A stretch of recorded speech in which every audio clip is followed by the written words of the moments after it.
agenda that is in the interest of the United States or in the interest of the people of Libya, I'm very uncomfortable with such a large commitment given all these unknowns. Go ahead, Jane, you want to tell. Well, our Deputy National Security Advisor, Dennis McDonough, called the situation pre-no-fly zone Srebrenica on steroids. This is the Benghazi situation. And that, to remind viewers, is about what happened in Bosnia. We had a no-fly zone going, and yet there was this police massacre in Srebrenica, and we only ended that conflict when we armed the Bosnians and the Croats. And then finally, Richard Holbrooke, our fabulously talented ambassador, who died just a few months ago, negotiated a settlement in Dayton. Why do I mention this? I mention this because there is no magic in a no-fly zone. I believe that the purposes of this mission have not been adequately articulated yet.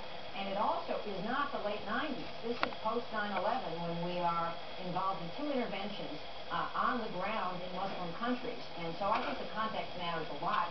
And I'm not sure enough thought was given to that. And there still is this conflict about what our mission truly is. And let me bring that to Bob Kagan. I mean, there is a conflict about what the mission is. The United States says that Gaddafi must go. Members of the coalition say this is strictly a humanitarian mission. How can the coalition work together when they can't agree on what the goals are? Well, the United States is not the only government that has said that Gaddafi must go. And I think the way things are being finessed right now with NATO in charge of the military operation overall, but it's clear that the United States, the United Kingdom, and France are free to do what they think is necessary. I think it's clear that, first of all, it's not just a no-fly zone. We've got coalition forces attacking Gaddafi's tanks and artillery on the ground. The goal is clearly to help the opposition. I think we need to do more. I think we should be arming the opposition because we can't end up at the end of the day with Gaddafi in power. I also don't think we are going to wind up with Gaddafi in power. I think it's far too much time. We never know.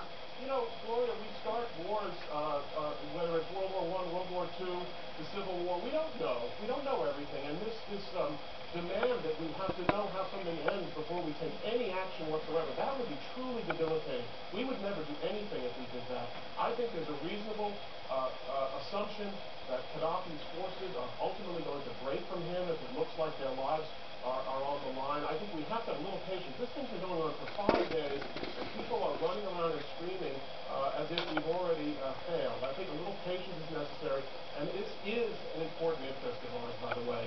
What's happening in the Middle East is connected to what's going on in Libya. If we stand by and let a dictator in a region like Gaddafi slaughter his people, that's a terrible setback and not in America's interest.